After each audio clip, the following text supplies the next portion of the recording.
want to utilize that in the future. Sometimes it's a good reference material if you have questions and you don't necessarily want to reach out to support. It answers a lot of your basic questions in that guide. All right, so let's just get into LCP Tracker here. There are really two websites. There's an lcptracker.com, which is kind of about the company and has some resources on it, but what you'll be using to check payrolls and to enter your own payrolls in will be lcptracker.net, as you can see up here. So I'm going to go ahead and put my username in because I'm actually going to show you DCAM's database very quickly. But something I'd like to note before we do that is that if for some reason you can't remember your password, you have up to 5 tries to try and get it right, so to speak. If you do so or can't remember it, simply click on the forgot password and it will reset your password. What I would caution you though is don't use all 5 of those tries, because if you do go 5 times, it locks you out of the system for 30 minutes and there's nothing we can do to undo that. It's just a security feature. So if you get to the point where you're 3 times or so, I would go ahead and just click the forgot password. All right, let's get into the system here. When you log into the system, you are going to be much luckier than I, and you will not see every single database that is out there. You will see DCAM that I'm clicking on, and anyone else's database who you are working with if they use LCP Tracker. So from the admin point of view, this is what you would see when you log in. You'll see DCAM's logo up here in the left-hand corner. And I just wanted to show you that so you are familiar with it. Any projects that our DCAM has will be listed here on the project tab. This is what we call our home page. So you will see everything listed right here. As you can see right now, we just have one project in here, which is really kind of our test project currently. Before we log out and log into one of my test databases so that I don't do anything or screw anything up in DCAM's live database, a couple of things I'd like to point out to you. One right here is this home page is a way that LCP Tracker uses to communicate with all contractors if there has been some sort of change or notification in the system. Right now you see it's in red, it says 0 admin notices, but if there were something, this wouldn't show up right here where it says open projects.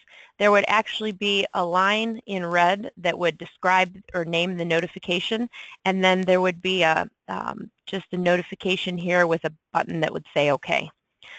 I like to make a big deal out of this and caution everybody that if there is a notification out there, please make sure you read it. I was actually a system user in the past, and I tried to break LCP Tracker support team because I'd never read the notifications, and on a day that they had one and it made a big change in the system, I and probably a couple hundred of my employees all panicked, and we all contacted LCP Tracker support. So hopefully you learn from my mistakes and make sure you read those notifications. Another thing I would like to point out for you is there is this button here on the home page that says Book Now. This takes you, if you click on it, into a training page. What this does is there are many options. Say you have some subcontractors that are going to work for you, or maybe even you have a coworker who wasn't able to attend today. There is still the availability of being able to take this class. You can simply click on that tab. You can come in here and click Prime Approver Training. And then there's a list here of available dates of when the next training sessions are. So these, we have somebody in training back at our home office in California who does these trainings here for Prime Approver. As you can see, it's every 2 weeks. I would caution you that all times are Pacific Standard Time, but other than that, you could click on the notice or click on that little link, and it'll ask you if you're a returning user, a new user, and from there, just follow the prompts to sign up for the class. The other class that I would recommend is the LCP Tracker Contractor Training class. This would be good for any of your subcontractors. It's a brief class that assists people in learning how to enter their payrolls. And that one is available 3 times a week.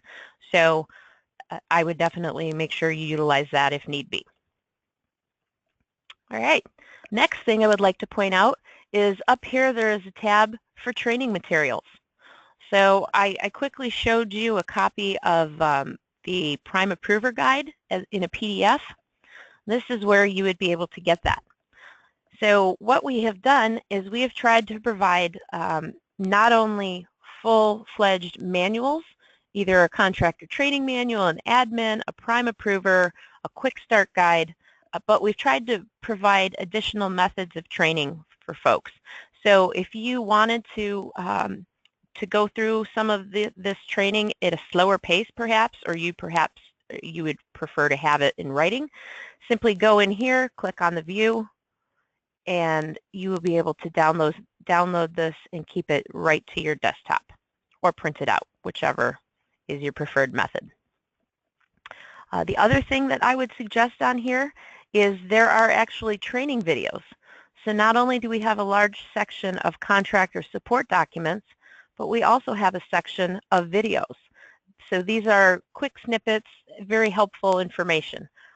Everybody learns differently, so some of you, this will be great, this training today, and you won't need anything else.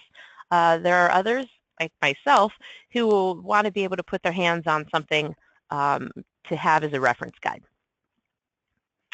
Okay, last thing I'll tell you before we leave this database and go into my test database is that one of the things that I consider to be one of LCP Tracker's best features is that we take the training away from DCAM.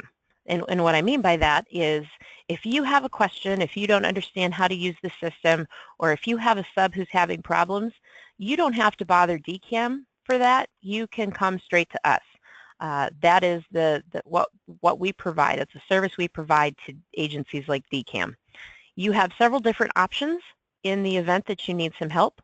You can go to the support button, and you can either contact us by email at support@lcptracker.com, or you can call us at the number provided here. We do have a support team that is in the office Monday through Friday from 5 a.m. to 6:30 p.m. Pacific Standard Time. So basically, we have somebody there during the time when you're working on the East Coast. If you are like me and you prefer something instantaneously, we also have a live chat button. I'm sure most people are familiar with how to use that now, especially in the, what do we call our Amazon days. I'm sure everybody, just like me, shops on Amazon. So again, those are the ways to contact LCP Tracker. If you have any training questions, any support issues, you're not understanding how to use the system, you can't figure out why your payroll won't certify, reach out to us. We can certainly help you. Before we're done today, you will get my email address, and actually I should probably put that up here for you right now. So if you would prefer to talk directly with me, I have no problem with helping. Here we go. So it just dawned on me that perhaps I should have introduced myself on the call. I apologize.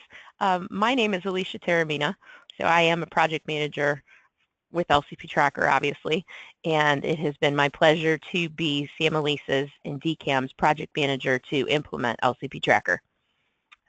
Not only am I a project manager for LCP Tracker, but just so in case you're wondering what my credentials would be and how I know anything about certified payroll, I was a system user for approximately 10 years, and I have been in construction for 20. So I am not just someone who was hired at LCP Tracker to learn the system. I actually adore the system. I have used it for many years, and as an ex-payroll manager, I can tell you that it saved my sanity on many an occasion. All right, so I am going to log into my own database here. So as a Prime Approver, I like to tell you that there are truly two sides of the coin within LCP Tracker. There is the contractor side, which is where you would enter your payrolls, or there is the administrator side, which you see here on the screen. A quick and easy way for everybody to know what is the difference between the contractor side and the prime approver side is, and I'm going to put this up here on the screen for you or in the chat. When you log in as a contractor, you will have a number ID. When you log in as a prime approver, you will have an email ID. So that is, I think, a kind of a quick hint, but that's an easy way for you to remember which side of the coin that you're on, either contractor or administrator. Okay, so just to let everybody on the call know right now too, I am going to go through what you're looking for as a prime approver. Then I'm also going to log out and show you how to enter a payroll. So I won't spend as much time on entering as a payroll as I would in just, say, a plain subcontractor class. But again, if you have any particular questions, feel free to reach out. Okay, so once again, this looks very, very similar to the DCAM site that we were just in. As you see here, you've got a projects or a home tab, certifications, violations, reports, admin, e-documents, and setup.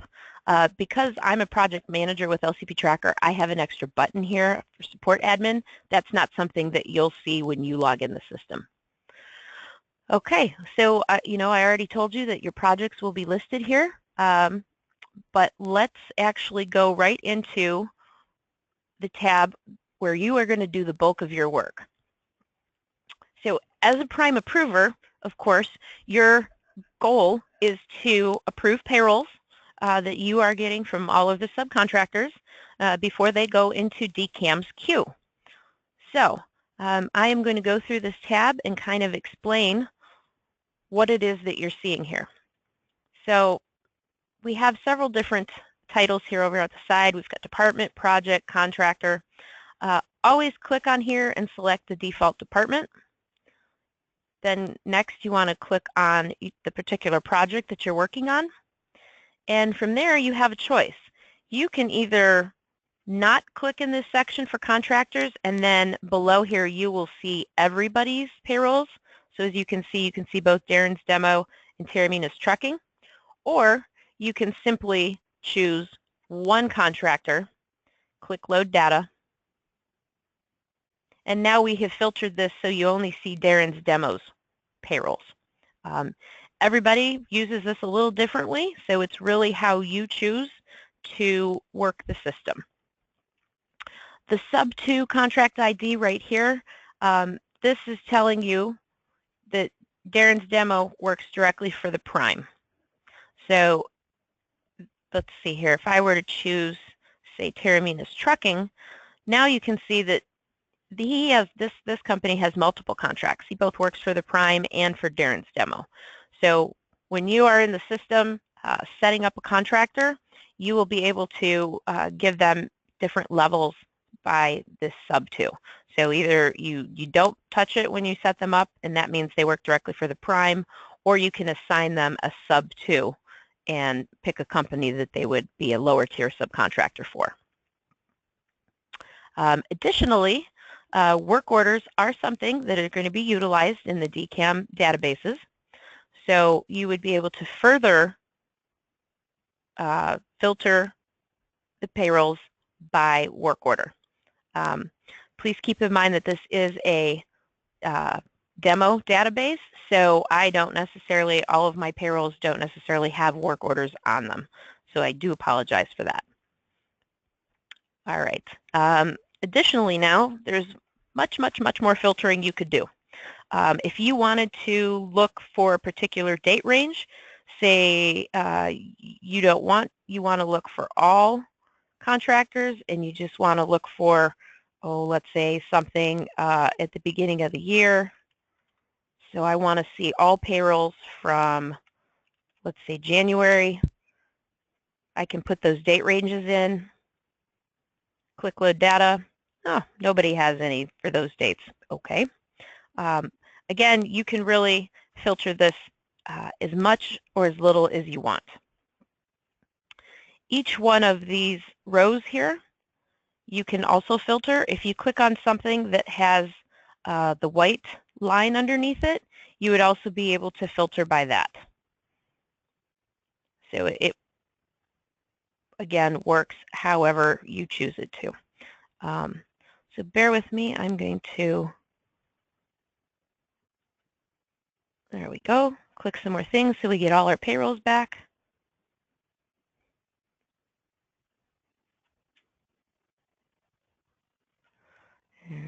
Okay. All right, so now we show all our payrolls again. So to go through the bottom statuses here, or columns here, we have this delete. So yes, as a prime approver, you actually could delete a payroll. Now, I would caution you and say, do you want to? Probably not.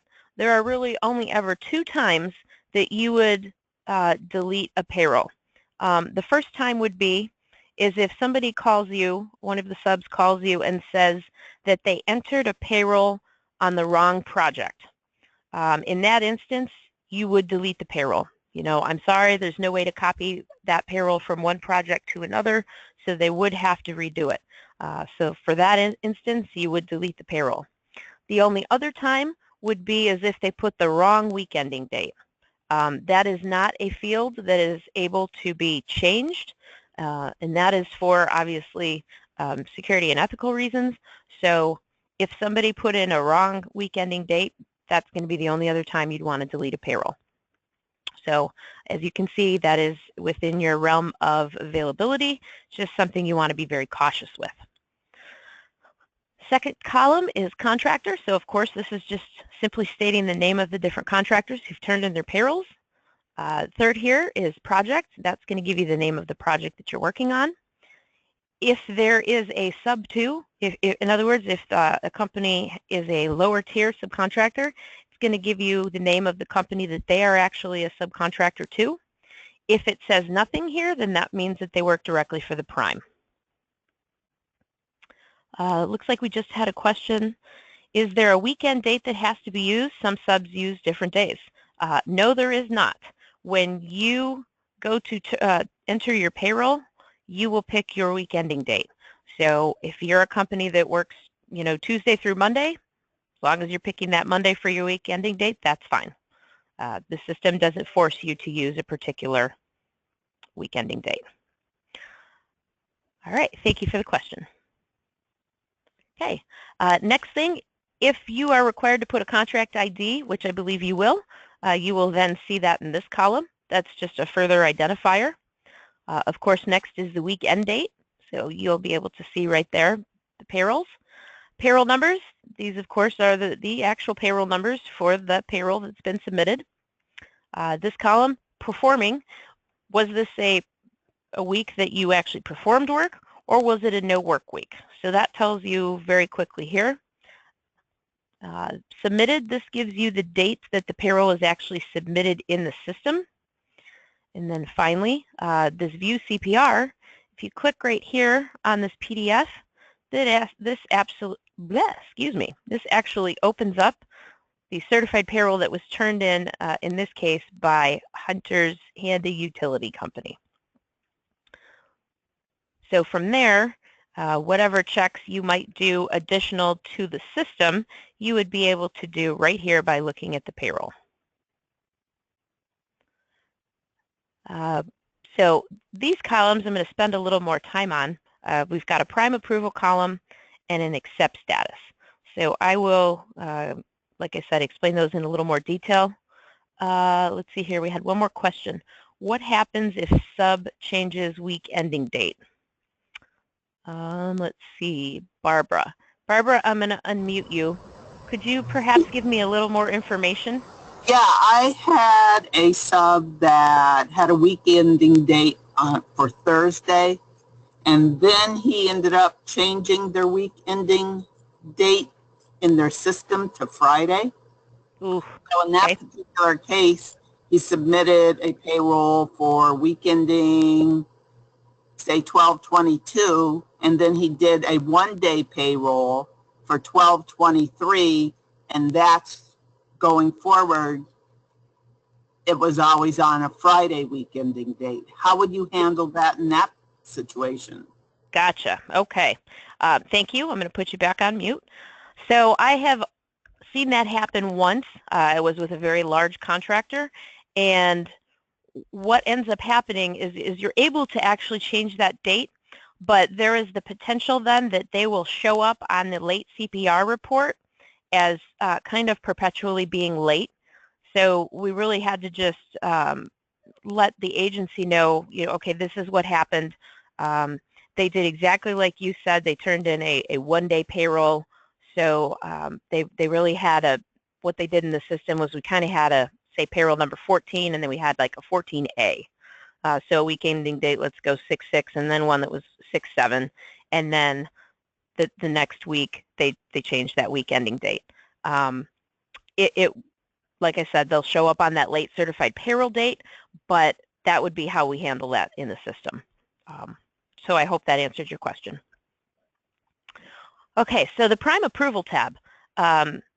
What you see here is when a payroll comes in the system, it comes through as blank, which means the prime approver has not done anything yet, hasn't touched it, hasn't anything. So once you have determined if you're good with this payroll, you would simply click approved. System prompts you to ask, are you sure? Yes, we are. Okay. Now what that just did, when I approved that, you notice that the payroll went away. It's no longer in your queue.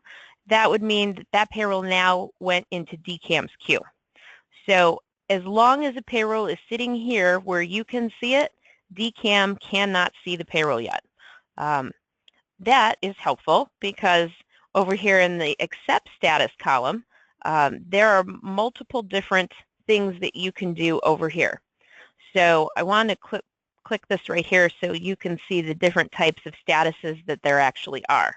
So every certified payroll that comes into the system that's been submitted shows up under the accept status column as submitted.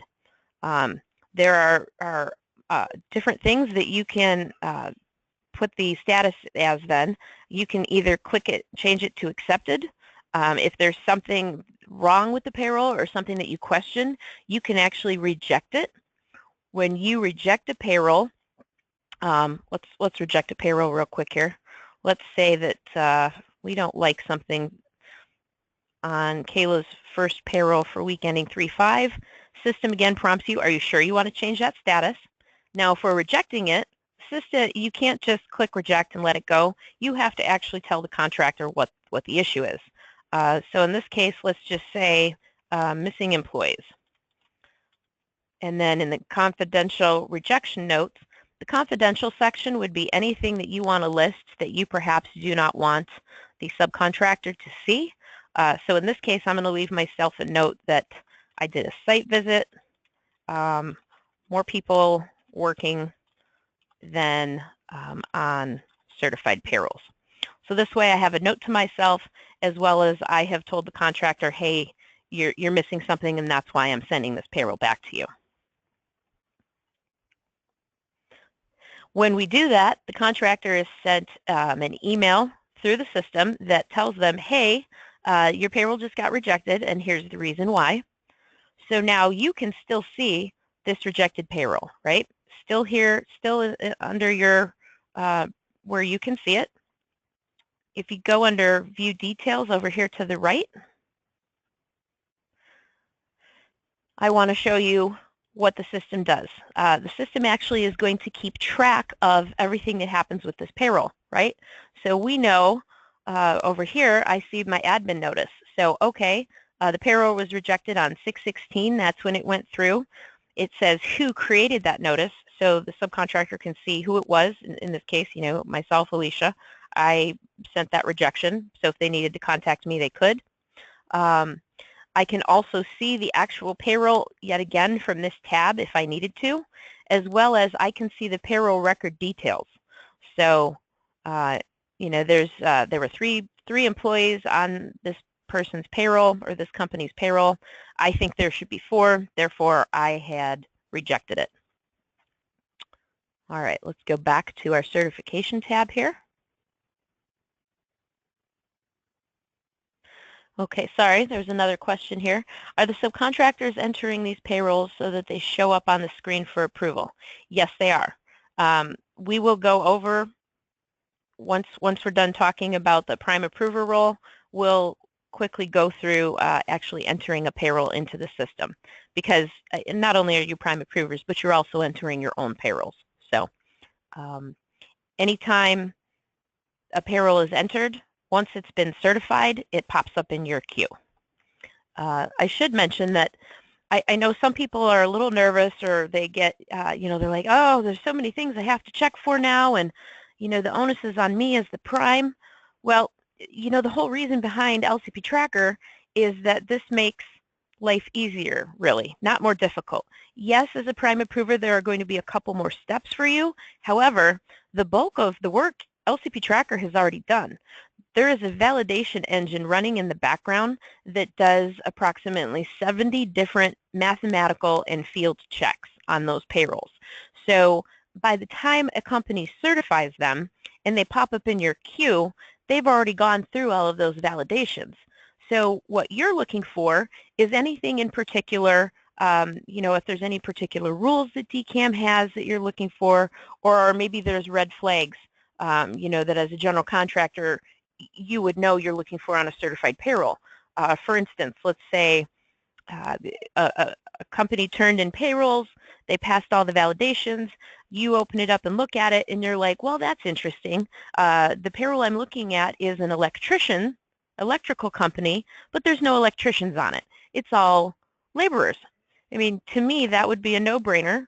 That would be an example of a certified payroll, personally, I would reject, send back to the subcontractor with a note that says, aren't you electricians? Where are your electricians on the payroll? So it's those little red flags, those things that you are looking at a payroll for as a person, things that a system wouldn't necessarily pick up on. But as far as looking at the math, checking to see if the apprentice ratios are good, that's all stuff that the validation engine is doing behind the scenes for you. Okay, we have another question. What if a sub doesn't submit on the system due to being overwhelmed by technology? I anticipate them sending me paper versions, and I will need to put them in.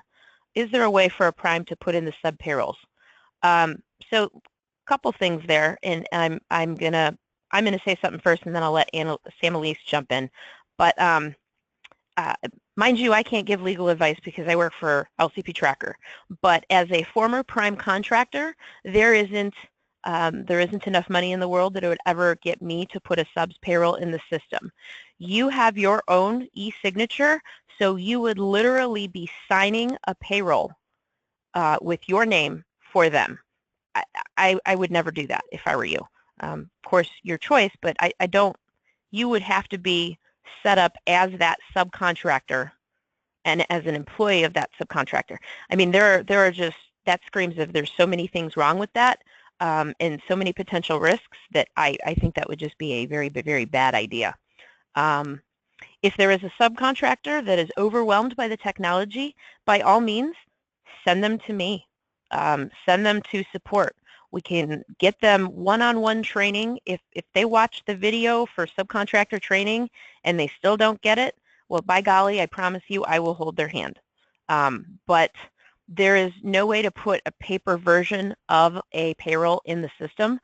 So I think if it got to that point, then it would probably be a further discussion you would need to have with Sam Elise. Sam Elise, you're unmuted, so is there anything you'd like to add to that? No, I completely agree with what you're explaining. Every contractor should be completing and submitting their own certified payroll reports, and like you said, LCP Tracker support is really great. I would just caution that, anyone having issues with the system, reach out well in advance of actual, when the report is due, so that you have enough time to figure it out and submit on time. Okay.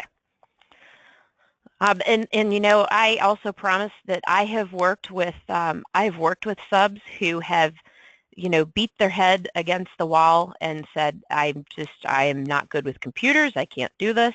I am very patient, as are the folks in the support team. So I'm fairly confident that we'll be able to get and resolve any issues that you potentially could have. All right, so back to the screen here. So again, you can see you can reject a payroll. The other thing that you can do is you can give, let's say a subcontractor calls you and says, hey, I just realized that I had a foreman come in my office. He completely forgot to turn in a time card to me, so I have some adjustments I need to make. Can you send that payroll back to me? As the prime approver, you can go in here and you can give permit edit rights, which means that you are giving them permission to edit their payroll. That again would send, oh sure, let's give them permit edit rights. That of course is going to send that payroll back to the subcontractor's queue, at which time they will be able to make changes to their payroll then. The system automatically does send them an email, once again, letting them know that they now have access to it. The other thing that happens here is, so if once you've given that permit edit and a sub goes and makes adjustments to their payroll, when they submit that and certify that payroll again, it will then come through the system as resubmitted. So that's just kind of a cue to you to know, oh, okay, somebody has gone in here and seen that. Got it. The other thing, updated. So a payroll can also show up here as updated. Likely that happens because you as a prime approver went into the details button and changed something. So like for instance here, I changed this payroll to final. And I'm going to save the record. And now it's going to show up again.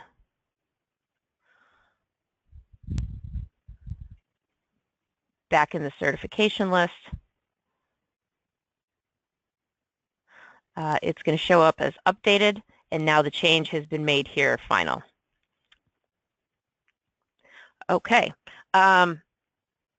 Again, please remember, if you click on one of these as approved, once you've gone through whatever checks you're going to have in place, it will send it over to DCAM, so then your work is done.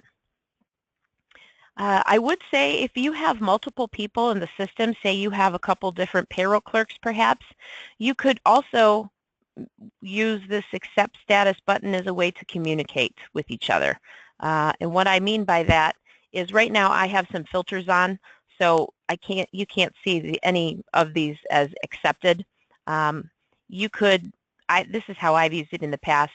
I've actually changed this to accepted, which doesn't, it's not accepted over here because remember under prime approval we're looking for approved, not accepted. But I would say I were working on one company's payrolls, I would quickly go through and change all of the statuses here to accepted. That way my coworker knew that I was working on those payrolls. You may never use that option. You may never want to do that. Again, it's totally up to you. The system is pretty configurable. So if there's an option you want to use or something you want to change, you can talk to Sam Elise, or actually it's probably smarter if you just ask support or myself and we can help you. Okay, so in a nutshell, that is the certification tab. Like I said, that is where you're going to do the bulk of your work. So I like to say that prime approvers live in this tab specifically. Another thing that you have is this violations tab. So let's go into there so we can take a look on that. This is going to be a tab where all warnings are shown. So I don't actually have any right here now on all of my payrolls, so I apologize that you don't see anything, but let me explain this a little further. So in the background, I told you there are validations running.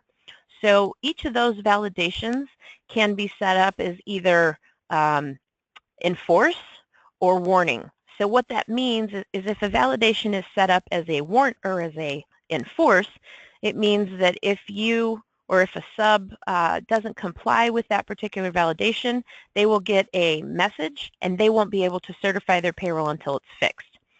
However, there might be some things that are set up simply as a warning, meaning that they can tab right through the warning and still certify their payroll. An example of why something would be set up like that, there's a validation that a lot of people set up that says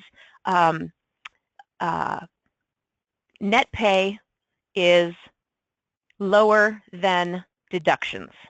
And I'm sure your mind is spinning as a payroll manager and you're thinking, why would that ever happen?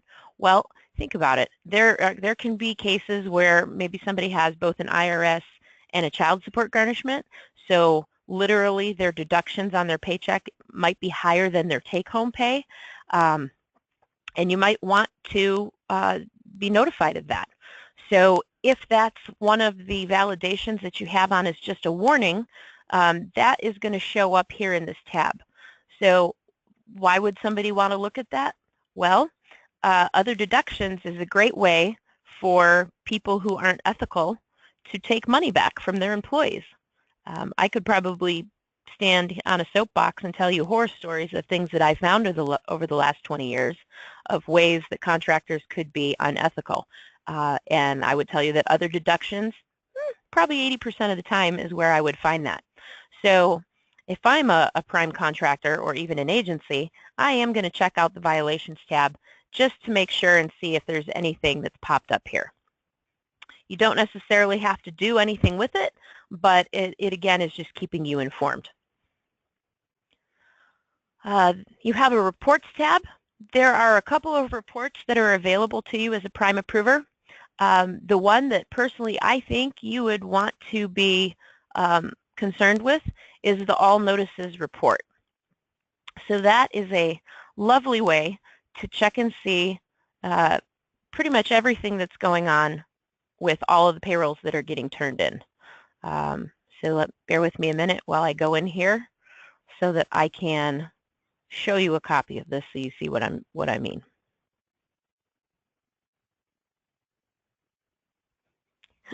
And of course it's going to pop up blank.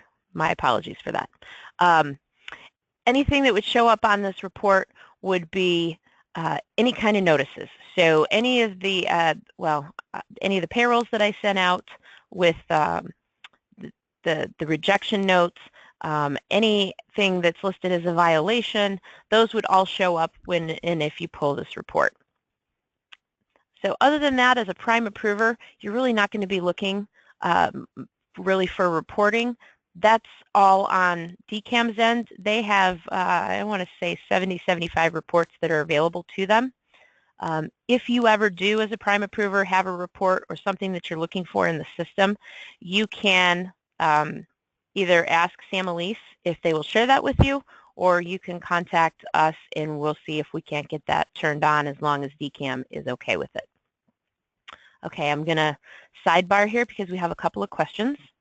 Once a sub is hired or is an FSB, how do they get into the system? Does the prime send them a link or something to get in? Great question. So yes, one of the things we're going to go over next is going to be the setup tab here, specifically with contractor setup. So I am actually going to get back to your question here in just a minute.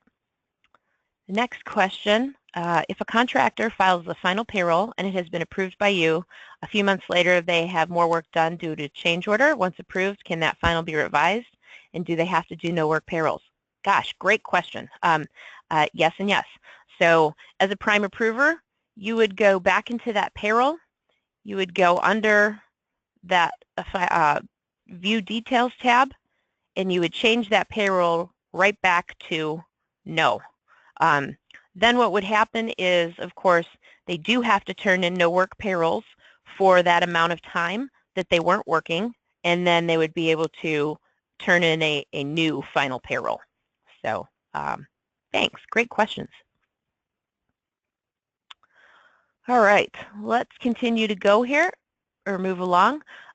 So one thing you do need to know as a prime approver is you will be approving apprentices in the system. So we'll talk a little more about them when we do how to enter a payroll here in just a minute. But one thing I do want you to see is if you'll get a notice in the system, an automatic email that there is an apprentice waiting an approval. When that happens, you come here under the Admin tab, you click on Edit Employees,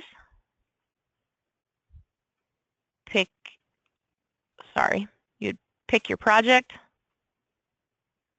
select your contractor as they show up, and then you would be able to pick that employee. Trying to remember which guy I set up, and I don't remember who was my apprentice, but you would come in here. So as you see here, this shows up and lists an employee's information. Down, the further you scroll, you'll see an actual section here that shows apprentice information. You would go in here, look and see what they've got. So all right, it's going to tell you their percentage or their period and level, what training program is, and their dates. From there, you would go to eDocuments, because in here, you would then click on View Documents. Again, going through the process of picking your project, picking your contractor, and then you would be able to load the data. So if I had any apprentice certifications in here, they would list in a row right down here. I would find that employee that I was just looking at, double check to make sure it was a good apprentice certification, that it had the actual dates, and at that point I would go back in, find my employee again, come to my apprentice area, and from there I would click on this as approved. Now if you went to eDocuments and looked at their documentation and either thought that it was it was faulty, or somebody uploaded a blank piece of paper, say, on accident, then you could click rejected, and this would send a notification back to that contractor letting them know that their apprentice is not approved. Due to the way that DCAM has chosen to set up some of the rules in the system, if you have an apprentice, they must be approved by you as the prime approver before a sub can certify their payroll. As I've done subcontractor training, I have made the suggestion that if a contractor is kind of chomping at the bit and wants to make sure they're getting their payroll certified, that yes, the system does send an automatic email, but they might want to reach out personally and send an email to their prime saying, hey, my information is in the system, please approve my apprentice. So that's what you would do on the Admin tab. Let's move into the eDocuments area, and let me explain these a little further. So eDocuments happens to be probably one of my favorite parts of the system, because it can be used as two things. So it's really an online filing cabinet, which allows me as an administrator like DCAM, or even you as a prime contractor, to keep all of my documents related to this project here in one place, which of course I'm sure most of you know and are thinking probably that makes it a lot easier in the event that there's ever any type of audit or investigation. And then additionally, this is also a quick and easy way to be able to give or offer any kind of templates to your subcontractors. So in this case, I've got a few different things that I have available. If I have a subcontractor, say, that's starting work for me and they're going to have some other deductions on their payrolls, well, they have the opportunity to go in here, pull just a general template for an authorization for deduction form. Now they can save this to their computer or print them out, have their folks sign them, and then upload them into eDocuments, so that when you're doing those double checks on the certified payroll, that's probably one of the things as a prime approver that you're looking for, right? You see something in other deductions that isn't a permissible deduction via either the state of Massachusetts or the USDOL, then you're going to be looking for a form that's been signed by that employee saying that they gave permission for that deduction. So this gives you the availability of having that here in the system. Some of the things that I will tell you will be specific for DCAM. They are going to insist that a I-9 and a OSHA 10 card is in the system for each employee. Those are going to be required documents. So in this case, you will see an R in this column instead of an N. And what that means, if it has an R, is that the subcontractor will not be able to certify their payroll until those documents are in the system. Alicia? Uh-huh. I just want to provide some clarification on the I-9. Okay. Being that the system has that checkbox feature, we're trying to look into just confirming that we can use that checkbox feature and leave it at that, so that the actual form is not necessary. So stay Nice. tuned for that. Okay. So there might be further guidance coming out regarding that then. Perfect. Okay. So again, e-documents, if you have ideas as a prime contractor, you can certainly use this to communicate and then give things to your subs. Completely up to you. One of the other things I like to put in here is maybe a copy of the wage determination, an SF 1444 in case there's a need for a conformance. Just kind of cuts down on some of the administrative emails that you would have to have back and forth.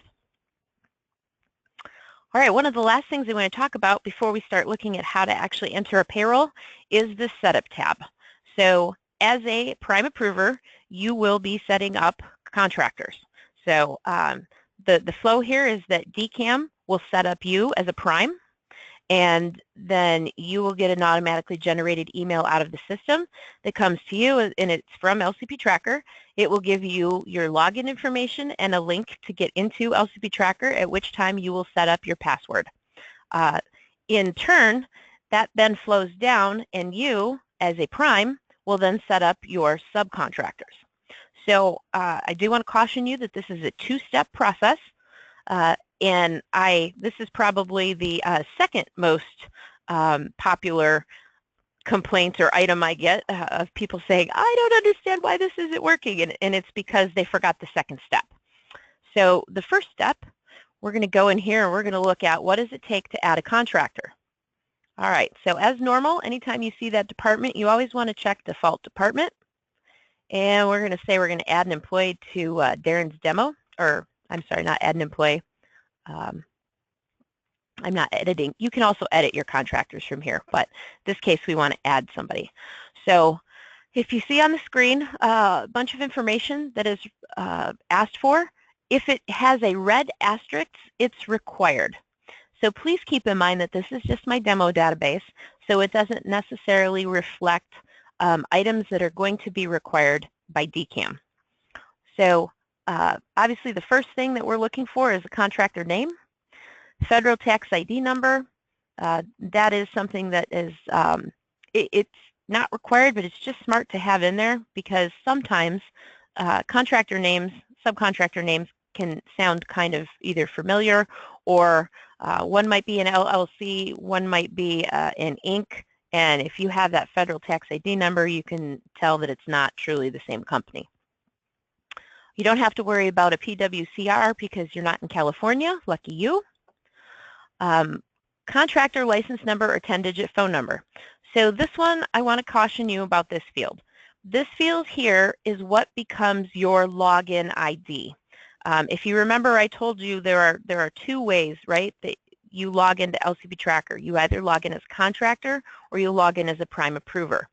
The number here, remember, you have a number ID as a contractor. So I would tell you, don't put a number in with parentheses. That's just going to make it messier when your contractor has to log in.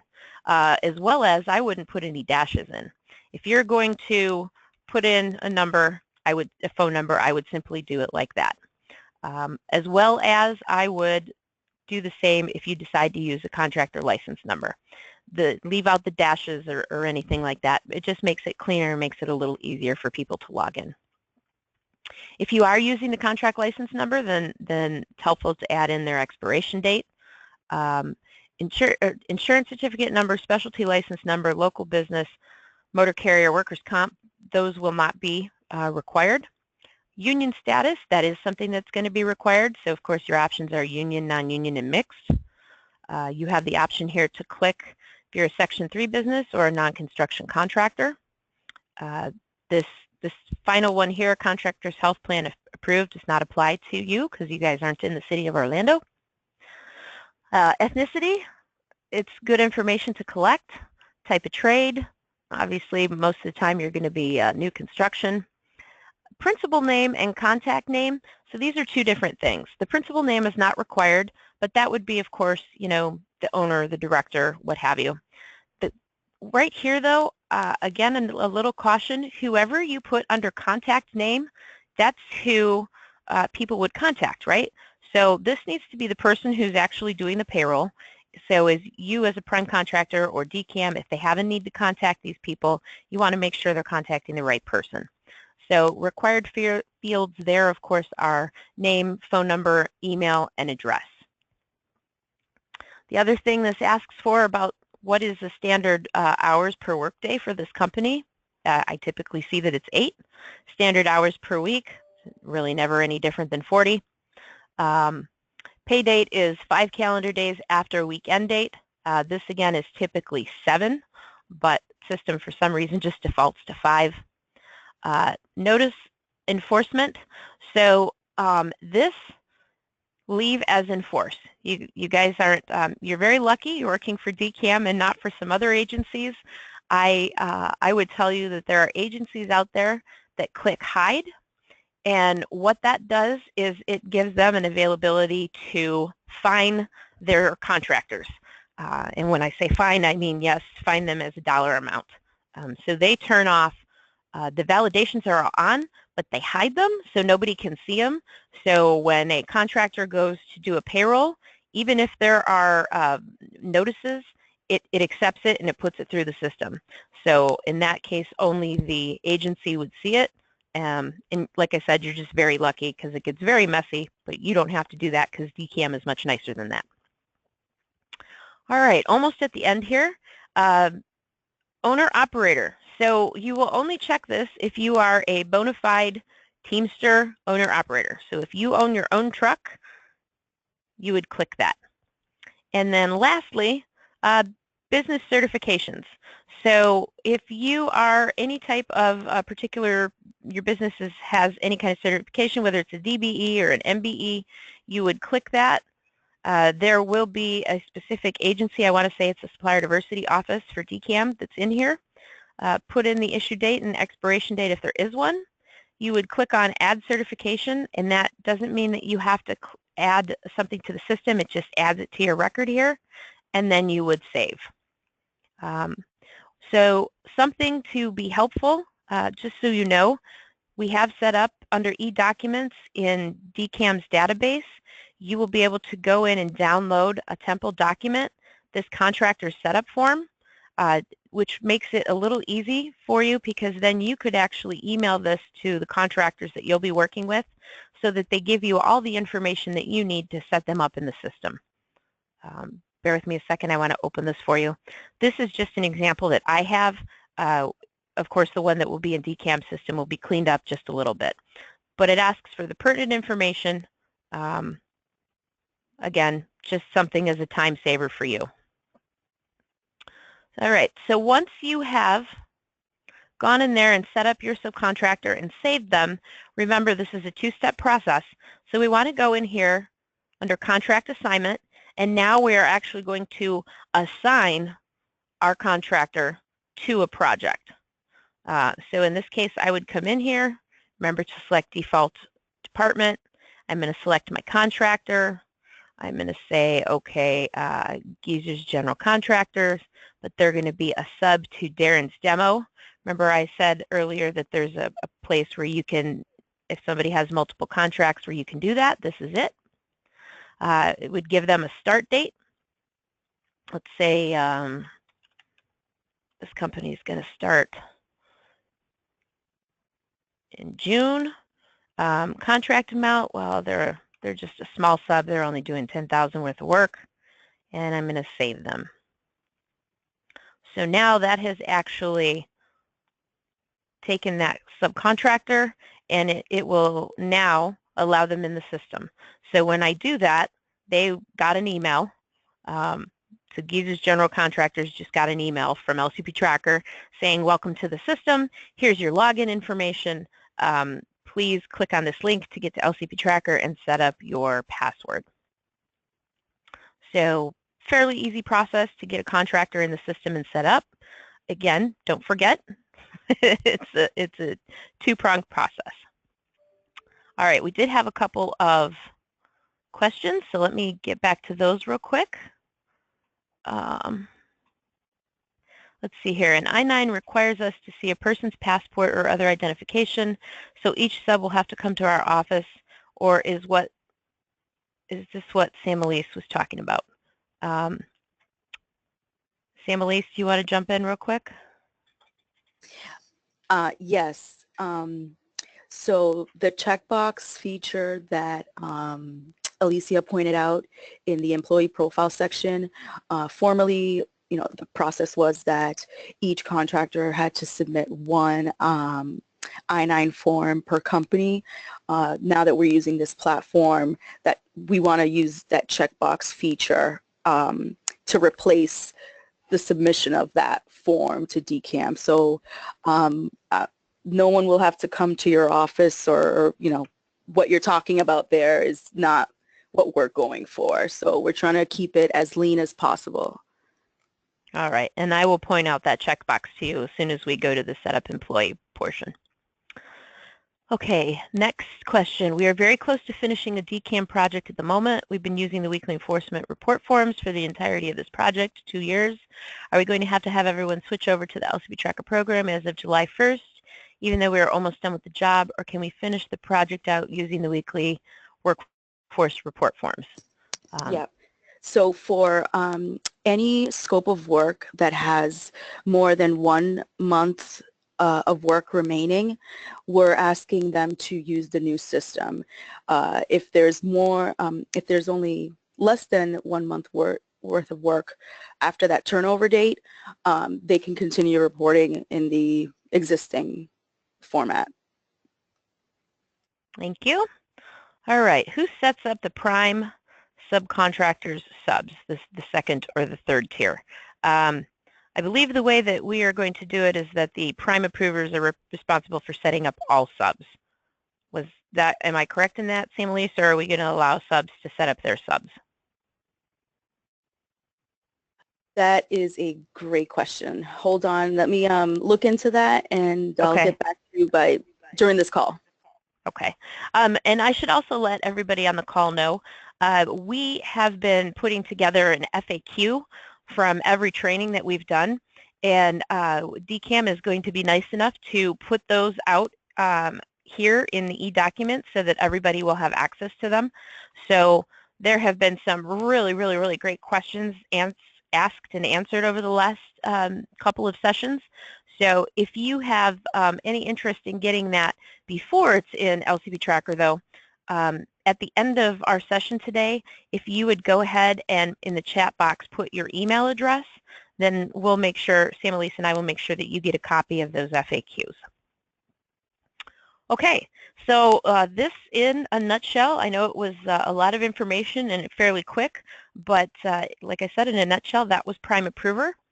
But we are going to log out now, and I'm going to go through, I'm going to log into the contractors side, and you'll see how to enter a payroll.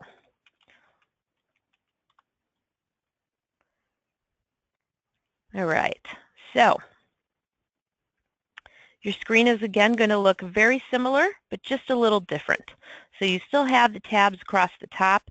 You still have the availability of training materials, support, live chat, the book now, and of course this is the project tab, so it's your home page. The difference here, however, is as a contractor, you are only going to see your payrolls because this is where you are entering them.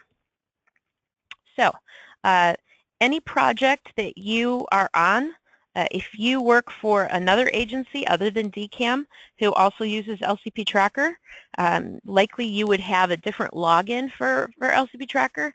However, so that you don't have to have separate logins, you can shoot us an email at support@lcptracker.com and we will merge those accounts for you. In that instance then, you would see a list of different accounts here under project name, so that you then have kind of a one-stop shop instead of having to log in separately for each different agency. So you have two availabilities under your project tab, right? You can see that list of projects And you can click on Certified Payrolls, and you can see all of the payrolls that you as a subcontractor or contractor have turned in. So you would always, once again, make sure you select the right project, and it will show you your entire list here. This is a great, quick and easy way, as soon as you log in the system, just kind of to see where you're at. So in this case, Darren's demo is really behind in his payrolls. So you can see that there's missing weeks. You can see he's got rejected payrolls. I mean, he's just got a mess of work that he needs to do. So entering a payroll is really a, I like to say it's a simple 1, 2, 3 process. And I say that, of course, because the tabs here are 1, 2, 3. But before we get into entering a payroll, let's go to the Setup tab, because, of course, there's some work that you need to do before you can actually enter that first payroll. So Add Edit Employee would be really the second thing you're going to do, because the very first is you're going to click on Edit or Reset e-signature. And what this means is this is where, if this were your first time in the system, you would immediately come to this point right here, because you're going to set up your e-signature. This is a point in the training where I try to stress to everybody that everybody should have their own login to LCP Tracker. If you have a department and there's multiple payroll clerks or multiple payroll managers, every one of those people should have their own login. You should not ever be sharing logins. That would make it so that you're sharing e-signatures, and you don't want that. One of the great things about the system is that we're tracking on the back end. So, you know, if a prime or the agency comes to us and says, who did this, we can tell. If you're sharing logins, then, you know, if somebody goes in and perhaps messes something up or does something that seems a little shady, it's going to be the person whose login did it that we look at. E-signature, the reason this is so important, again, that you're not sharing, is, mind you, when you sign a certified payroll, you are attesting under penalty of perjury that the information you're turning in is as true as you know it to be. So, again, I can get off my soapbox now, but don't share payrolls. Or, I'm sorry, passwords. So when you come in here, your user ID that you logged in with will automatically pop up, and then you would just put in your password, obviously repeat it, and save password. So you only have to do that once when you first are set up in the system, and then you'll never have to do it again. All right, so Add Edit Employees. There are really 2 ways to get employees into the system. So if you are a large contractor and you have more than 10 employees, then don't panic right here thinking that you're going to have to, or if you have 100 employees, that you're going to have to set them up this way. I'm simply going to take you through this and show you an employee setup so that you're familiar with it, but there will be another way that we'll talk about here in just a few minutes. All right, so again, as you saw with other screens, there are fields here that have a red asterisk, so they are required. Obviously, we're looking for a first name and last name of an employee, an address, city, state, and zip, social security number. So we are putting those in the system. However, you are going to enter a social security number as XXX-XX-last 4. That's the way they will be kept in the system, and if my memory is serving me correct, they are not going to show up on the payroll. Correct, Sam Elise? Yes, that's correct. Okay. All right. Exemptions, pretty standard. If you are a payroll manager, you know what that's asking for. Ethnicity is going to be a required field, so choose your ethnicity. Date hired is another one of those required fields. You don't have to worry about date fingerprinted because we're not fingerprinting anybody. Phone number, always a good thing to put in, even though it's not required. Driver's license and license number will not be required in this database. Gender is something that is required. Hiring source is not something that's required, so you don't have to worry about that. Right here, of course, you see there's the owner-operator button. So again, if this is a actual owner-operator of a truck, you could click that button there. And then this is the button that we were talking about earlier. I certify that this employee is I-9 verified. So when setting employees up in the system, that is something you are going to want to make sure that you're checking. By doing that, of course, you're saying that you have verified that I-9 and you have it on file so that if a DCAM were to ever need to look into it, you would be able to provide that. All right. Demographic information. As of right now, we are not going to be using this, but in the future, if DCAM were to decide that they wanted to track something specific, we could certainly add it there, and it would be an additional piece of information.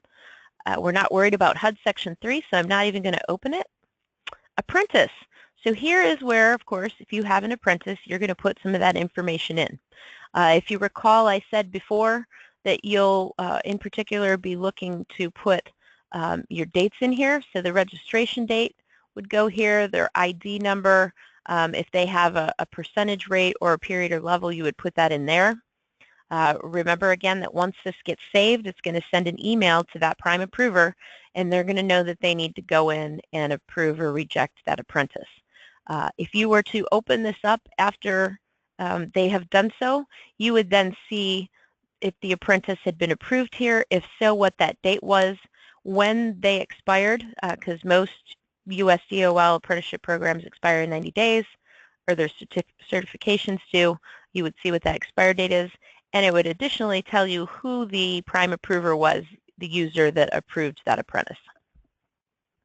The next couple of fields are what we call time savers. So you can do several different things here. If you, say, are a contractor who you only have carpenters and you're obviously all in the same union, so everybody's fringe benefits are the same because, of course, you're paying them to a plan, you could actually put in here what that is. You know, so you pay $5, you pay $5 into their health and welfare, you pay $3 into their pension, and maybe, you know, $1 into training. You could put that here, and then I will show you when we go to enter a payroll how simple it would be to simply click a calculate button and it would do the math for you. The next area is the pre-tax volunteer employee contributions. So if you have an employee that is putting, adding money into their medical or to their pension, and it's included in their gross pay, put it in here and make sure you click on the voluntary contributions included in gross pay. The reason is because there is a way the system figures out the math for you, because if you do include that in their gross pay, usually what happens is it's just there for taxing purposes and then it backs it out. So if that's the case, you enter that in here. That way the calculations are still being done correctly. And the last time saver before you save your employee would be other deduction notes. If you have an employee who has, say, a child support garnishment, this would be the perfect place to note that because, again, as a time saver, this will then show up every week on that payroll and record, and you wouldn't have to add it. So this is the way to manually add an employee. Again, I'm going to show you a different way here in just a second, but we have a question. If we are a prime, do we approve our own apprentice? That is a great question that nobody has asked yet. Sam Elise? Yes. Okay. Yes, you would be approving your own apprentices. All right. Okay, couple of other buttons that you might be interested in here. Fringe benefit maintenance. So there is an option for you to, again, instead of like we just looked at the fringe benefits where you could add it onto the employee record, if you wanted to do it in one spot for all of your employees, because again, all of your employees are the same trade, you could do so in here as well. So this is just giving you an option to be able to do it for multiple employees at once. The other thing is you would be able to set up additional subcontractors that work under you from here. We're just not sure, yet if that's going to be a function that is allowable in the system. So again, that will be something that will get answered in those FAQs for you. If you ever need to edit somebody else's or your password, you want to change it, you could do so here for yourself. And copy employees, this is a pretty important tab for you because I'm sure a lot of you are going to work on multiple DCAM projects. So if you wanted to or didn't want to have to enter your employees again, you'd be able to simply click on copy employees and then move them over into another project. So that's one of those other things that's pretty neat function that's very helpful for you. Okay, so let's go into payroll records. So from here, this is where you would go in to enter a payroll. So there are multiple ways to do that, and I'm going to go over all of those with you. But to go back to, just so you don't think I'm leaving you hanging, the way to enter multiple employees in the system without having to do it under the Setup tab would be if you used the upload records function in LCP Tracker. So let me back up. If you are a smaller contractor and only have, 5-10 employees, chances are pretty good you're not going to want to mess with the upload options. You're just going to go in here and enter a payroll record. I would tell you from personal experience, though, if you have more than 10, likely you don't want to have to mess with that because it's just going to take too long. So you're going to use one of our payroll options, upload options. So two different things you can do from here. Anytime you want to use this, so the two options are, there is a download spreadsheet template, which I'll get opened so we can show you. And there is also a direct link with accounting systems. So if I click on this button here to show you the different accounting systems, which bear with me, I have Comcast cable here, so every now and then I move slow. So here are 10 of the most common payroll systems out there. ADP, Paycheck, Viewpoint. These are the ones that we have found most contractors use, and so because of previous requests, we have actually worked with those systems to create an interface. If you do use one of these systems, likely what you want to do is simply contact your vendor, like ADP, and say, hey guys, I am going to be using LCP Tracker for my certified payrolls, so could you please provide me the means to have that upload? It's typically just a button that they turn on in their system, which then allows you to do an export, which you would then save to your desktop. Let me get out of here. Save to your desktop, you would do a browse, of course, and then click upload and upload that file. When you do that, two things happen. One, you'll get a list of employees with all their payroll records, and two, all of those employees who are in that record are then added to LCP Tracker as an employee. One thing I would tell you, though, because we're going to use that I-9 button, the I-9 button is not going to be something that's automatically checked. So you would need to go into, even if you use the upload, right? So that's going to put all your employees in the system. You would still need to go and make sure that each employee in your system has that I-9 button checked. That second option that I told you about is the download spreadsheet template. I would tell you that at one point in time I had thousands of employees within LCP Tracker, and this is the method that I chose to use. There are instructions on here. There's some miscellaneous information, and then of course a legend to explain what each one of the fields is. I simply took this, gave it to the folks, my IT folks in the payroll department, and they were able to make a map, so to speak. So every week I would get a file that was sent to my email. Again, I would download it to my desktop and then simply do my upload by clicking the upload button. Either one of these ways is fairly simple. the very first time you do it, it might seem really complicated, but I promise that after you start doing it, it gets really, really easy. There is a third option, and this is a slightly less used one, but it is available. So we also have what we call a DPI.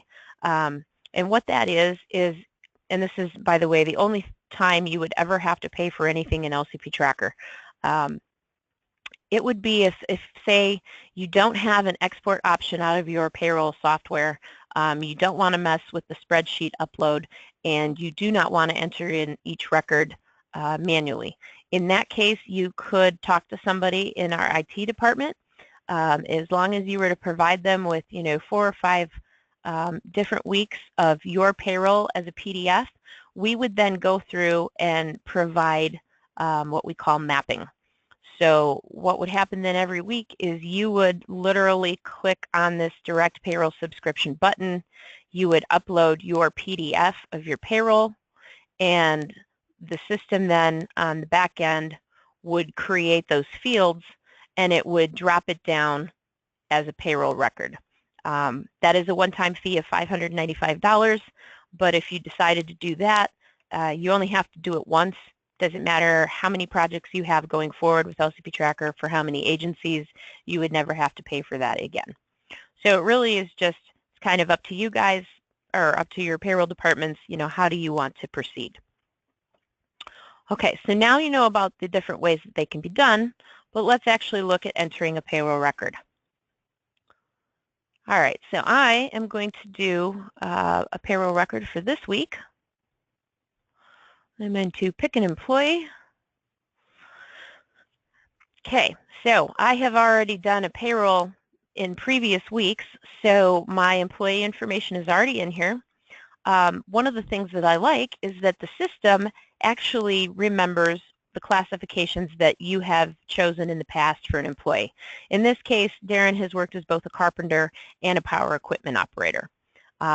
If for some reason, let's say Darren's a very skilled employee and he is also going to be an iron worker, but it's not listed there, when you click on Add Classification, this brings you up a list of all of the available classifications that are on the wage determination that's applicable to your project. You would simply be able to pick that additional classification and add it to the list right here. All right, but in this case, I'm going to say that Darren was a carpenter, and we're going to go. Now, this is actually your payroll entry screen. All of the information here, remember, I know it looks complicated, but this isn't, you're not making any of this up, right? You're simply transferring something that you already have. So you're transferring information that's on a historical document because you already have your payroll register from running your actual payroll to pay people. You're transferring that information to here. So you can see up here, we've already got our week ending date, tells me who the contractor is, the name of my project, our employee. But the very next thing, if you see here, is work order. And if you notice, there is a red asterisk there. So you know that that has to be picked. So we're going to say, okay, here's my work order for this project.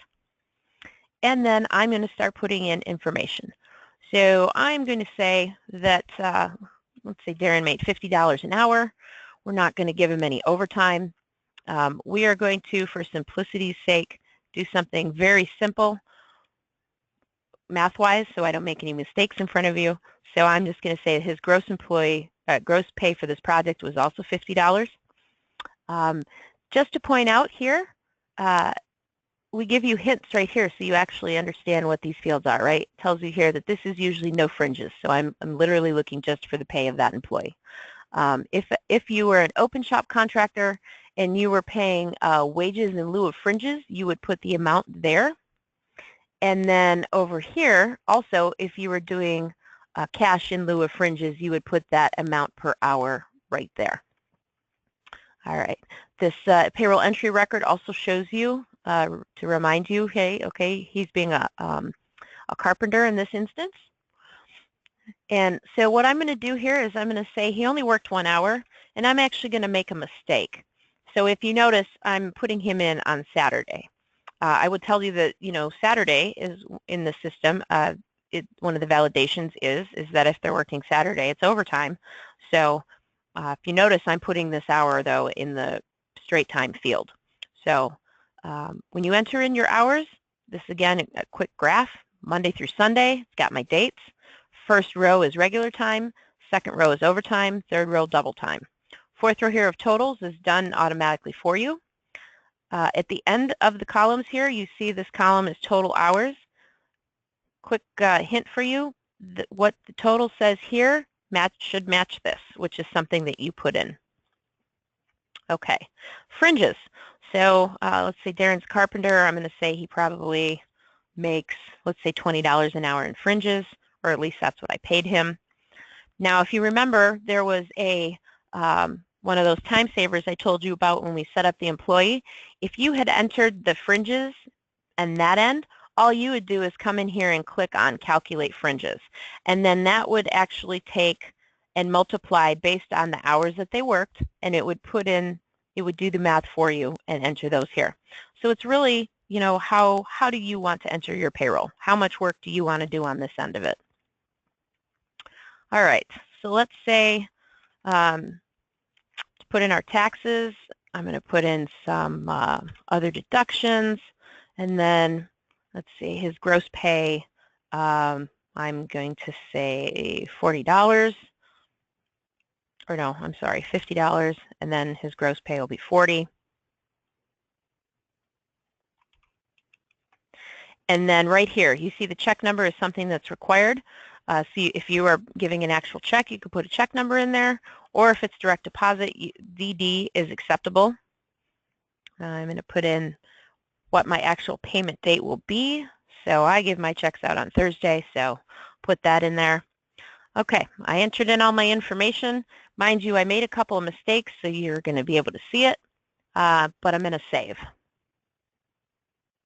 Oh, wait, I can't save. Oh, that's right. I put something under other deduction. So I'm going to say, since the system prompts me and tells me I can't go any further without a note, if you remember, again, this is one of those time savers, so you can either do it when you set up an employee, or you can simply do it right here. There's still another mistake made, so I know we're going to have a notice. So if you see here, it says, oh, hey, all right, well, I've got your payroll record saved, but you have a notice here. So at this point, I can either enter information for another employee, or I can go back in and actually check out my notice and see what's wrong. So I'm not going to enter an employee. I am going to show you what we need to do to fix that notice. So now we're going to come under the second tab here, which is notices. And what this does is, based on the project that you're working on, it will tell you if you have any issues that need to be corrected before you certify your payroll. So in this case, yes, there is. So I'm going to click on the Edit button. Takes me back into my payroll record. And now I'm going to scroll down to the bottom and see what my notice says. And of course, yep, all right, I'm on a federal project, so any hours worked on Saturday should be paid at overtime. So I know what I screwed up. If for some reason you see this right here and you don't understand what the notice is, we now have a video assistance button. You can click this and it will actually pop up a video where you'll see somebody explaining what that notice means, and you'll see them taking their mouse through the system and showing you what you need to do to fix it. The videos are very helpful. I always say use that as your first line of defense. If you still don't understand that, then remember you've got these support buttons up here to use. The support right here or the live chat. Either one. Somebody on the other end is going to ask you for what your login ID is, because then we as project managers and support team will be able to log into the system as you and see exactly what it is you see. We will not ever ask you for your password though. We have our own master password that will help us. Okay, so I knew he didn't work on Saturday. That was my bad. He actually worked that hour on Friday. All right, so now I'm going to resave my record, and my notice is going to go away. All right, perfect. So now we have no notices. So now we can certify our payroll. So now we move over to step 3, which is certifying our payroll. Select our project. And first thing I need to point out to you, as much as I do not like ever pointing out something that LCP Tracker does, I do have to tell you that the one thing we do not do is we do not number your payrolls for you. So there is a reason for that, and that is because not every contractor uses the same naming convention. I know that sounds kind of odd, but believe me, it's something we've run into in the past. So due to that, everybody does have to number their payroll themselves.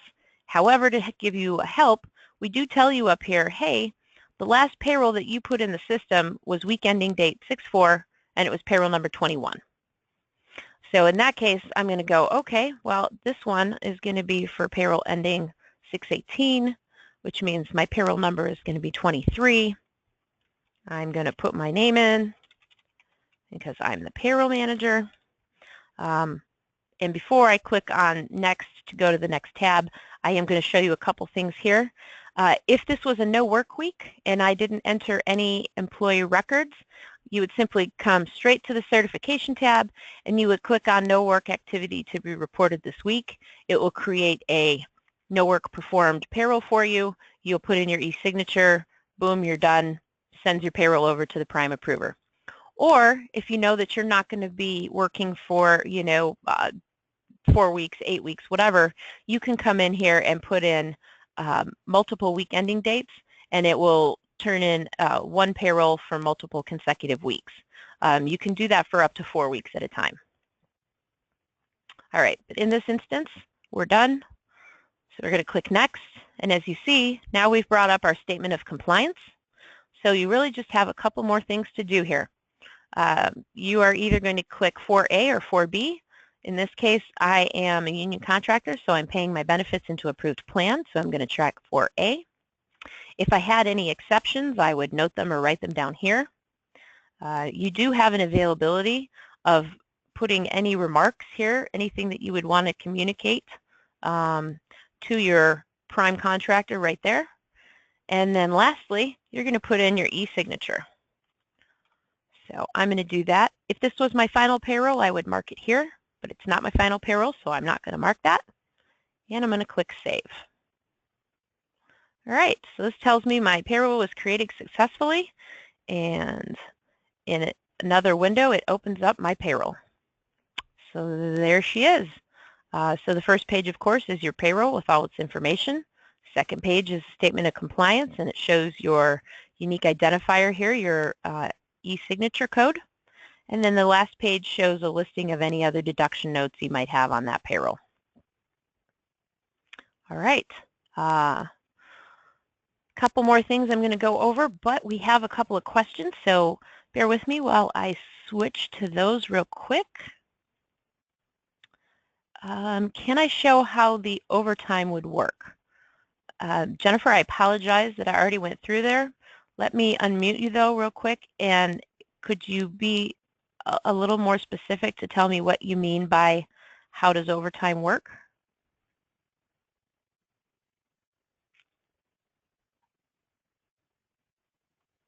Jennifer, are you there?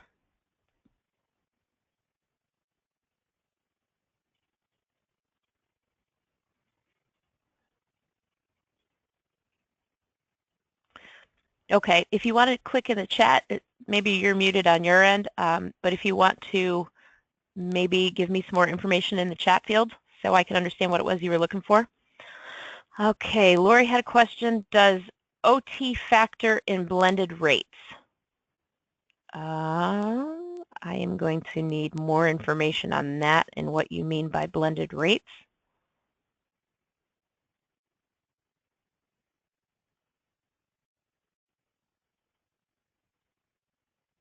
All right, Lori, you should be unmuted.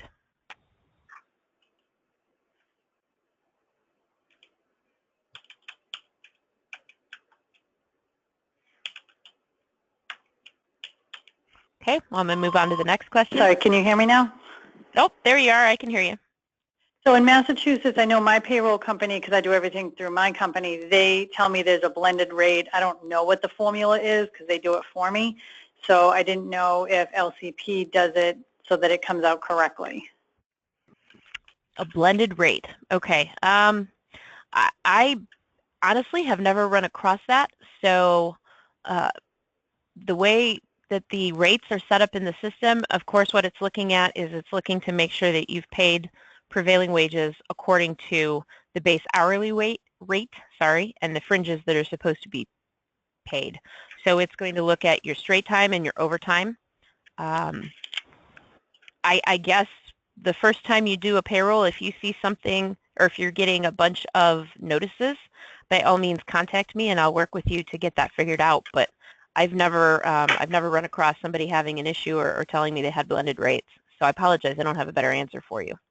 Okay, well, I'll do one and then I'll match it up, and if it doesn't match, I'll give you a call. Thank you. Sounds like a plan. Absolutely. Okay, next question was, how do we know which work order to use, and will they come through on the upload? You will know which work order to use because it will be assigned to you by your, I'm going to say by your prime contractor, because they will know, because they will be assigned by Sam Elise and DCAM. And then let's see. Can you override this if someone works on a Saturday instead of one day during the week? Yes. So your prime approver and DCAM would both have the availability to go in the system and do what we call a validation exception. So I see where you're going. Yeah, you had a rain day during the week, so you're working on Saturday, and yeah, union rules say that you wouldn't have to pay overtime for that. Absolutely, there's a way to do that. It would just have to be, you know, that'd be an email between you and your prime to make sure. Yes. Oh, Jennifer, there you go. Yes, but your mouthpiece isn't working. Just want to know if it automatically calculates the overtime. Yes, ma'am, it does. How do you enter or upload when there is a union rate change in the middle of the week? That's an excellent question. So the union rate, okay, so you're saying that your pay, what you pay your employee is going to change literally one part of the week you're paying them $10 an hour, the next part of the week you're paying them $11 an hour. Is that what you're saying? And I'm going to unmute you. Sorry, is that what you were saying?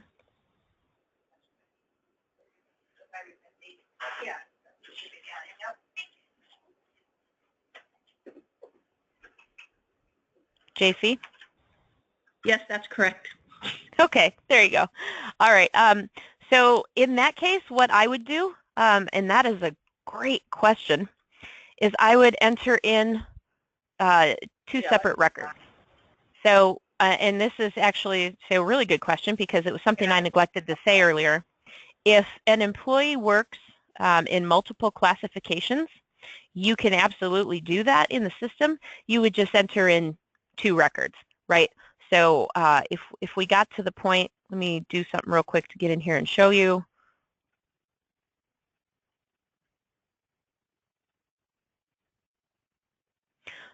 Yeah, of course it does.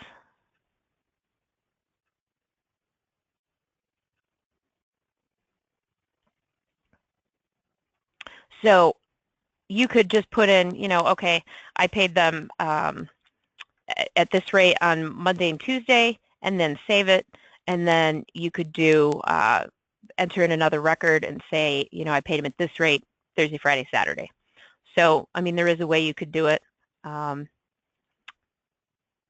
we could get that figured out. I've seen it happen a couple times, and that's how I used to do it. Was I would just enter in separate records. When you upload and a work order is required, will we get notices on every employee?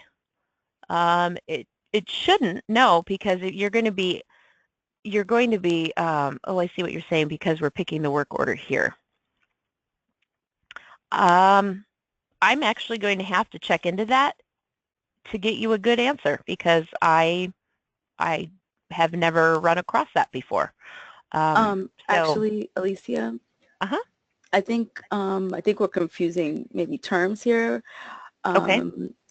Work order in the system is actually referencing task-based contracts that DCAM manages, usually out of the Accelerated Energy Program or job order contracting program. So those are very specific types of contracts where, you know, there's an overall contract value. We call them bundled contracts sometimes. So work order is not asking for, you know, a slip of, you know, some sort of slip referencing additional work or anything like that. It's based on task order contracting. Okay. Okay. So we were just speaking. But wait a minute. Different. Hello? Hello? Hello. But that's still on the upload.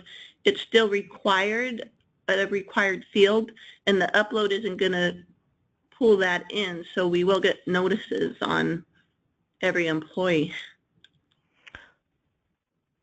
So if you do get a notice, it's a very quick fix because you're just going to go in there and pick it and resave the employee. We're going to get an error every time we upload. Every single employee is going to error because that work order field isn't populated. Is there a way to have it just default? If we only have one work order, can it just default so it's not required? Then we won't get all those notices. I will check to Awesome. see. I'm looking at the let me look at the download template real quick. I just want to see if that's a field that pops up or not. It wasn't one that I had personally ever used, so bear with me a second while I look real quick. You know what? It is on the spreadsheet. So if you use the spreadsheet method to do your upload, then it's on there. So I guess it's just going to be if you choose to upload through an interface with your accounting software that you would potentially be getting those notices. But again, I will, if you would do me a favor, JC, if you would just in the chat real quick, type up that additional question. That way I'll make sure I check on my end and get that answered for you. Thank you. Okay, great questions, everybody. Appreciate that. All right, so lastly, last couple of things we need to really look at. If you notice here as a subcontractor, you have a lot more reports that are available to you. So you actually have 21 different reports. You have reports on apprentices. You have some EEO reports down here at the bottom. You can pull up an employee list report, which is kind of nice because I know I've run into it a lot of times where I don't want to necessarily pull up a payroll, but I just need to know all employees that were on the project. You can pull up a late CPR summary report. This one, especially if you have subs that work for you, is probably one of my favorite reports. I always tell everybody to look at this because it's just helpful. Let me pull it up real quick. Really, I'm just going through the process also to show you how easy it is to pull up a report. So in this case, you know, once again, I can see that Darren's demo really needs to get on the ball here because they're late with a whole bunch of payrolls. So what this is telling me is that all these weeks right here are missing, and this is how late they are. So it's a quick and easy snapshot and can be helpful if you have folks that work for you. So in a nutshell, that was reports. Feel free, once you have access to the system, to play around with these. You never know if it's something you can use, but you might also be a contractor who's never going to look at them. It's totally and completely up to you. We already went over the e-document section. So this is, of course, just the same as you would see on the prime contractor side.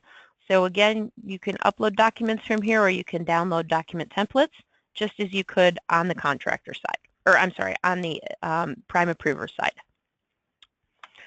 Okay, that is the training that we need to go through. We've hit all the different tabs that we need to talk about. I would tell you as a contractor, you'll also see this daily reporter and LCP certified tabs. You don't need to worry about those because it's not a function that you have or need to worry about. So with that being said, I would ask if we have any more questions.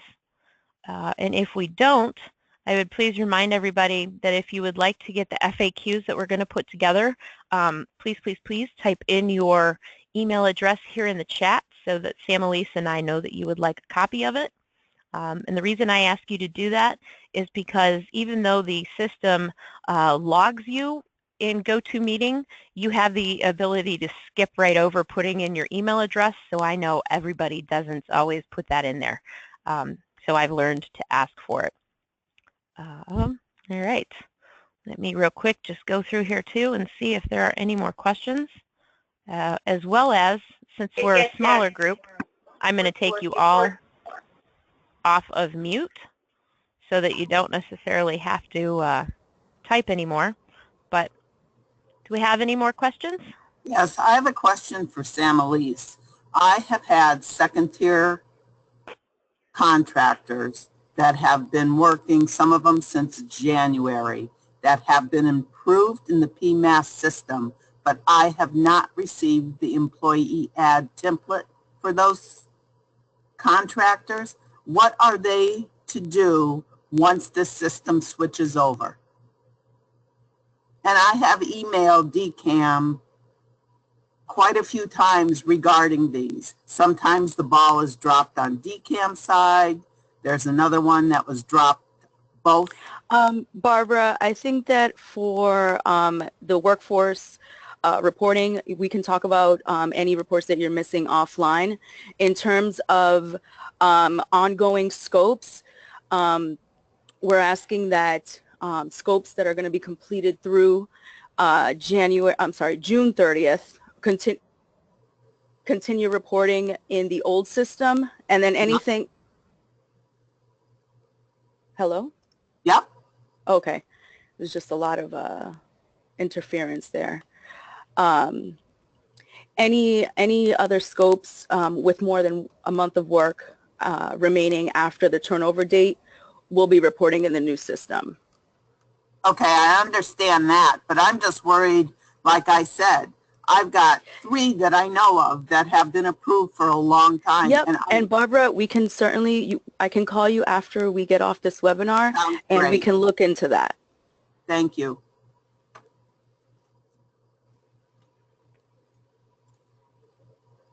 Hello. Hello?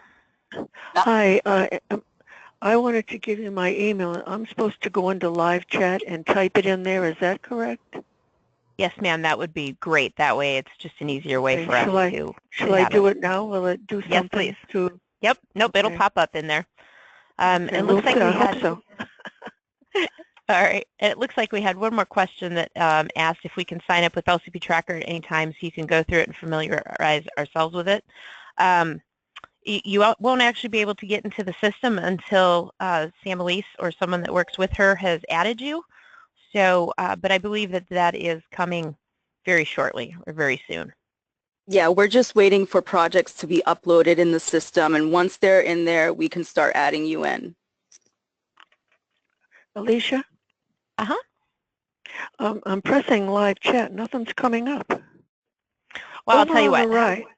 How about tell me what your email address is and I'll type it in. Oh, it's P Hall, H-A-L-L, at greenwood-industries.com. Grainwood, so G-R-A-I-N? No, G-R-E-E-N-W-O-O-D. Greenwood hyphen, I'm losing my voice, -industries.com. Okay. All right. I got it. Oh, there it is. You got it. Yep. Okay. Good. Thank you. Thank you. Not a problem. All right. Well, if nobody else has any other questions, then I will say thank you to everybody for joining us. Again, remember, do not ever hesitate to reach out to me. If you have something in particular that I can help you and you'd prefer not to go to support, here is my email address one more time if you need to write it down. Other than that, I will say thank you, and I'll turn it over to Sam Elise if she has anything additional to say. Alicia, can I just say one thing? Sure. LCP Tracker support is fantastic. Oh, I appreciate that. Yeah. I always give them good marks. I call their supervisor. Oh, nice. Very nice. Yeah, no. Yeah, they saved my butt for many a year. Oh, my God. I think they're great.